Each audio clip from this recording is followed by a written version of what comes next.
Cerita diawali pada waktu subuh. Rahayu dibangunkan bapaknya untuk mengerjakan sholat. Ketika Ayu sedang sholat, terdengar suara gaduh di ruangan sebelah yang membuat sholatnya tidak khusyuk. Dengan tergesa-gesa setelah selesai, Ayu mengeceknya. Alangkah terkejutnya ia melihat ayahnya dibunuh oleh 2 orang bertopeng.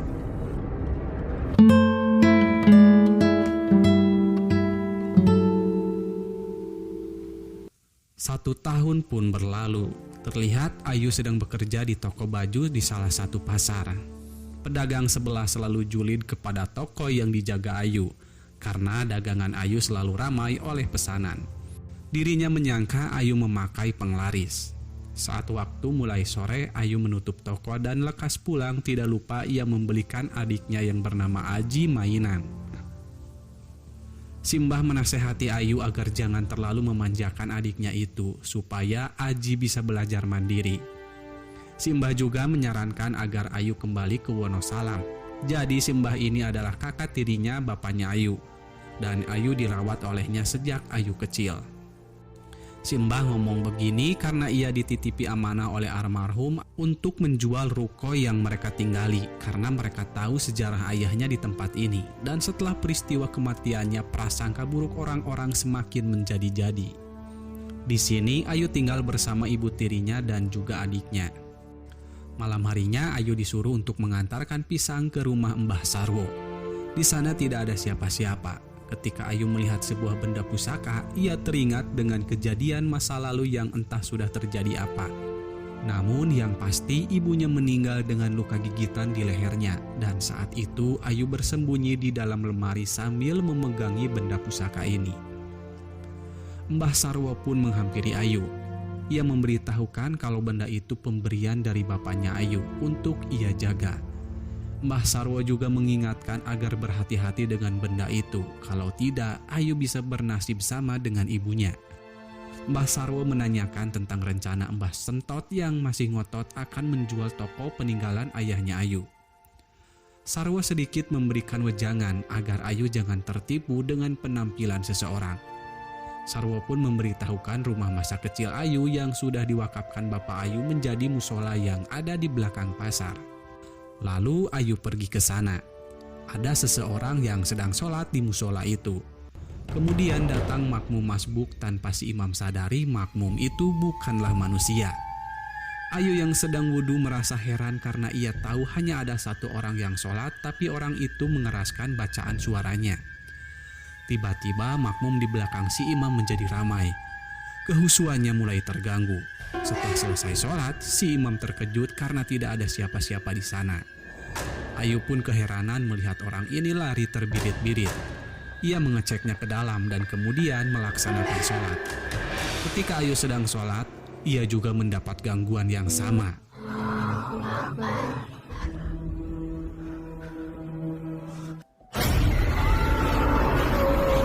Tiba-tiba Ayu kembali ke masa kecilnya. Ayu melihat ayahnya sedang melakukan praktek perdukunan di tempat ini. Sepertinya ayahnya bersekutu dengan jin untuk mengobati para pasiennya. Dan jin yang menyerupai ular ini bersemayam di benda atau tongkat pusaka yang Ayu lihat di rumahnya Mbah Sarwo. Pagi harinya pedagang sebelah yang iri kepada Ayu mengatai Ayu dengan anak dukun. Karena menahan emosi, Ayu seolah-olah kesurupan. Orang-orang yang ada di sana mencoba menyadarkan Ayu dengan meruqyahnya.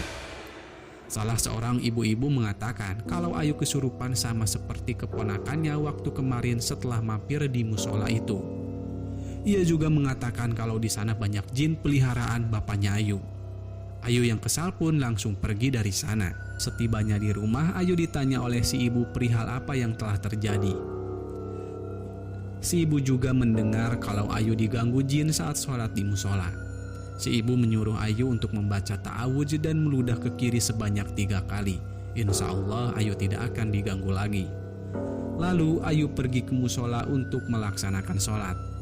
Ayu melihat ada jin anak kecil yang sedang mengganggu orang sholat. Baru saja Ayu akan memulai sholatnya, ia kembali merasakan gangguan dari si Kanjang. Ayu langsung membaca ta'awudz dan meludah ke kiri. Lagi-lagi Ayu diperlihatkan dengan ritual yang sedang dilakukan ayahnya. Ia juga melihat dirinya kerasukan. Di sana ada Mbah Sentot. Menurutnya Ayu menyimpan bakat yang dipicu dari cara ayahnya mengamalkan kelebihannya. Tentunya ayahnya Ayu tidak ingin Ayu seperti dirinya. Dan sekarang mereka akan mencegah itu terjadi. Si Mbah pun menyuruh ayah Ayu untuk bertobat, sebab karena ulahnya lah Ayu seperti ini. Ayahnya Ayu menyuruh kakaknya itu untuk menolong Ayu dan ia akan melakukan apapun agar Ayu selamat. Kemudian si Mbah Sentot meruqyah Ayu dan Ayu merasakan efeknya ke dirinya yang sekarang. Lalu terjadi keributan di rumah Ayu.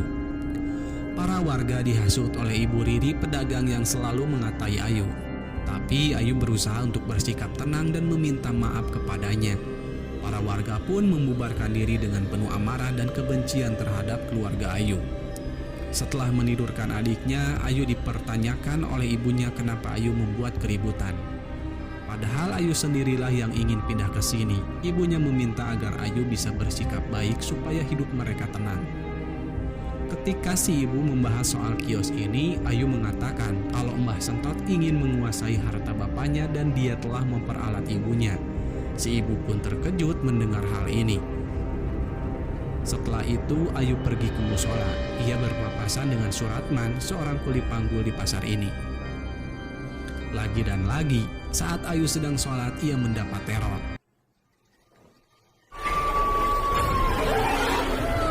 Lalu Ayu tersadar sudah ada di rumah Mbah Sarwo. Si Mbah seolah tahu kalau Ayu diganggu oleh makhluk-makhluk itu. Si Mbah mengatakan kalau Ayu telah gegabah memanggil mereka dan Ayu tidak sanggup menanggungnya. Ayu kebingungan dengan apa yang dimaksud dengan si Mbah. Seperti yang diketahui, ayah Ayu dulunya orang hebat dan Ayu juga sama. Dan makhluk itu dulunya teman-teman Ayu. Si Ayu tidak sadar dengan kelebihan di dalam dirinya. Waktu itu Ayu sempat diruqyah tapi belum tuntas. Soal makhluk-makhluk ini Ayu bisa memanggil mereka tanpa Ayu sadari. Pagi harinya saat diruko Ayu merasakan mual. Sekarang ia bisa melihat hantu di pasar. Terdengar ibunya Riri mengatai ibunya Ayu karena dagangannya kalah saing. Ayu geram melihatnya. Tiba-tiba muncul ular tak kasat mata menghampiri ibunya Riri. Seketika saja kaki ibu Riri melepuh. Malam harinya para warga kembali mendatangi tempat tinggal Ayu. Suratman mencoba menenangkan para warga. Lalu Mbah Sarwo menghampiri. Para warga berkeluh kesah, katanya sejak keluarga Ayu pindah ke sini banyak para warga yang celaka. Mereka menyalahkan ibunya Ayu atas apa yang menimpa ibunya Riri. Mbah Sarwo membuat beberapa dari mereka termenung kalau mereka ini sok suci karena ia tahu dari dagangan para warga di sini ada yang memakai penglaris juga. Mereka pun dibubarkan oleh si Mbah dan kesedihan menyelimuti ibunya Ayu. Entah sadar atau tidak, Ayu mengirimkan ular goib untuk membunuh ibunya Riri. Pagi harinya para warga datang lagi. Mereka menyalahkan almarhum Semedi yaitu ayahnya Ayu atas kematian tidak wajar ibunya Riri. Ayu marah karena keluarganya dipaksa mengakui perbuatan yang tidak mereka lakukan. Dan para warga ini menuduhnya tanpa bukti. Si Mbah yang menengahi mereka dituntut untuk memberikan solusi. Ayu dan ibunya pun disuruh harus bersumpah selayaknya orang mati menghadap Tuhan. Ayu bersedia melakukannya, tapi para warga ingin ibunya Ayu yang melakukannya. Jika mereka terbukti tidak bersalah, keluarga Ayu akan dibiarkan hidup tenang di desa ini. Tak berselang lama, Mbah Sentot mendatangi Sarwo. Sentot berniat akan meruqyah Ayu lagi dan membersihkan ruko ini. Jadi ruko ini adalah hadiah dari seorang konglomerat yang disembuhkan oleh Semedi dari santet musuhnya. Sayangnya Semedi mengobatinya dengan bantuan para jin. Sentot menyalahkan Sarwo karena Sarwo telah memperkenalkan Semedi dengan dunia klinik. Sentot menentang sumpah pocong yang akan dilakukan sebagai jawaban dan mereka malah saling menyalahkan serta saling tuduh dengan apa yang menimpa Rahayu. Malam harinya, sumpah akan dimulai di sebuah masjid. Di sisi lain, Ayu sedang mengerjakan sholat di musola. Setelah mengikuti kata-kata si Mbah, Nining alias ibunya Ayu tersadar di alam lain. Sekarang Ayu seperti biasa dengan kehadiran makhluk-makhluk ini dan sekarang mereka bersujud kepadanya. Di alam gaib, si ibu melihat Ayu dikelilingi oleh makhluk-makhluk itu. Kemudian ia pun tersadar. Para warga disuruh untuk membubarkan diri karena dugaan mereka tidak terbukti. Pagi harinya ketika Ayu sedang makan di luar, Suratman menghampirinya. Suratman menanyakan soal gosip keluarga Ayu yang akan pindah karena rukonya sudah ada yang menawar. Saat Ayu pulang, ibunya sedang mengobrol dengan pihak orang yang bersedia membeli tempatnya. Ayu kembali berprasangka buruk kepada Mbah Sentot yang menurutnya ingin menguasai harta milik ayahnya. Ibunya pun membahas jasa Mbah Sentot untuk Semedi yang telah membantu Semedi untuk bertobat dari dunia hitam. Si ibu juga memberitahukan kejadian yang menimpanya saat sumpah pocong. Si ibu dikejar-kejar oleh jin yang membantu Semedi dan si ibu melihat Ayu di sana bergabung bersama mereka. Si ibu mengajak Ayu untuk lepas dari mereka semua, kalau tidak iblis akan menguasai dirinya. Tiba-tiba Ayu marah, ia tidak sadar karena dibisiki oleh si jin dan ia mengatakan kalau orang-orang yang membunuh bapaknya adalah orang suruhan Mbah Sentot. Ayu melihat di antara orang-orang itu ada yang wajahnya terluka karena digigit olehnya dan si Mbah Sentot mengenali orang itu. Ayu memperingati si ibu agar berhenti mempercayai si Mbah atau dia akan mati seperti ibu kandungnya dulu. Lalu Ayu pingsan dan ia terbangun sudah sore hari. Ayu bergegas ke toko, tanpa diduga Ayu dipecat oleh bosnya. Sambil menangis Ayu berjalan menuju ke musola. Ayu terngiang-ngiang dengan omongan para warga yang membencinya. Tiba-tiba kepala ayahnya menggelinding ke arahnya, lalu Ayu memuntahkan seekor ular. Ular itu pun mematuk mantan bosnya dan satu lagi berusaha menyerang adiknya. Ayu tersadar kemudian ia beranjak pergi dari sana. Ayu tidak sempat menolong Aji yang ibunya bunuh dan ibunya lihat itu adalah ular. Terlihat Semedi datang menghampiri Nuning. Nuning meminta maaf kepadanya dan ia mengatakan ia pantas mati. Seolah tidak sadar, si ibu pun menggantung dirinya. Singkatnya, Ayu yang pingsan tersadar sudah berada di dalam mobil dibawa oleh Mbah Sentot ke sebuah pondok pesantren. Ayu masih marah kepada Mbah Sentot yang ia rasa ingin mengambil harta bapaknya. Istri si Mbah pun menjelaskan siapa Mbah Sentot. Ia merupakan orang kaya harta dan hati. Semua fasilitas di desa dan pesantren dibiayai oleh si Mbah dan yang mondok di sini juga digratiskan. Jadi ia tidak butuh harta bapaknya Ayu. Dan satu hal lagi, ayahnya Ayu sudah ia anggap sebagai anaknya sendiri. Ketika Ayu menanyakan ibu dan adiknya, Ayu teringat kalau mereka sudah meninggal. Lalu si Mbah dan istrinya membahas cara untuk menyelamatkan Ayu yang seolah-olah ia ditarik ke musola yang dulunya tempat praktik almarhum bapaknya. Yang kini Ayu terpaut di dua alam. Ketika tidur, si Eyang bermimpi didatangi oleh Aji. Pagi harinya si Mbah disuruh untuk mencari tongkat berkepala ular di musola itu. Si Mbah ditemani oleh beberapa santrinya. Ayu merasa bersalah atas apa yang terjadi kepada ibu dan adiknya. Si Eyang mengingatkan kalau semua itu di luar kehendak Ayu dan makhluk-makhluk itu telah memanfaatkan Ayu.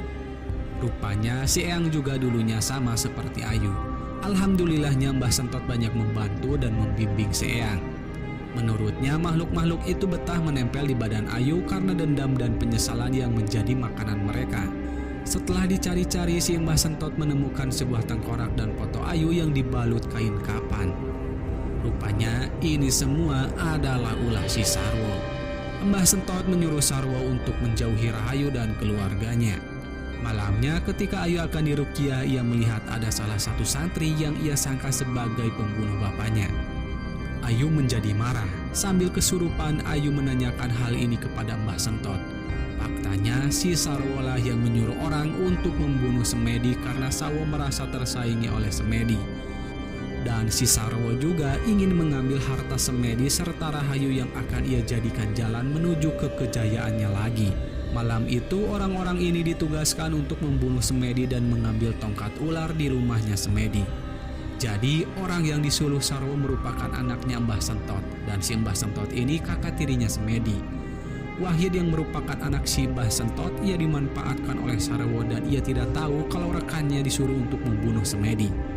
Wahid yang dirasuki oleh si jin menghajar bapaknya hingga tewas. Lalu ia pun bunuh diri. Saat Ayu akan membunuh si Eyang, Ayu berhasil diruqyah olehnya.